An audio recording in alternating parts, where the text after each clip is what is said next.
পরে আলোচনা মিলাতে হবে লাস্টে। এখনো কিন্তু আলোচনার আগা মাথা গোড়া মাথা কিছুই বুঝবেন না, কিন্তু সম্পূর্ণ আলোচনা শুনলেই কিন্তু আলোচনা বুঝবেন। অনেকের মাথা ঘোরায় গেছে, হুজুর শুরু করলো কোনটা আর গেল কোন জায়গায়। এই চিন্তা করে বসে থাকলে কিন্তু হবে না, মাথার ভিতরে ঘুরপাক ফেলে কিন্তু হবে না। বাজানকে খুব মনোযোগ দিয়ে আওয়াজটা শুনতে হবে, খুব মনোযোগ দিয়ে আলোচনাটা শুনতে হবে। এটা কিন্তু আমার একদিনের ওয়াজ নয়, এটা কিন্তু আমার মুখস্থ ওয়াজ নয়।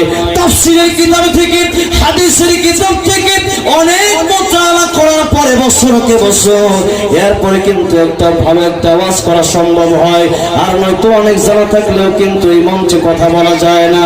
এই জন্য যারা আছেন মাথা ঘোরাবেন না, এই চিন্তা করবেন না হুজুর কোন কথা বললো আর কোথায় গেল। খুব মনোযোগ দিয়ে শেষ পর্যন্ত আলোচনাটা শুনতে হবে।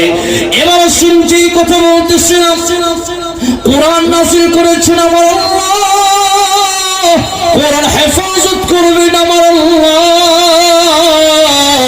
আল্লাহ কোরআন নাযিল করলেন, হেফাজত করবেন আল্লাহ। এক নম্বরে হেফাজত করবেন তার লোহে মাহফুজে রাখছে। দুই নম্বরে এই পৃথিবীতে অসংখ্য অগণিত কোটি কোটি কোরআনের হাফেজ চিল্লায় বলেন আছে না? এই কোরআনের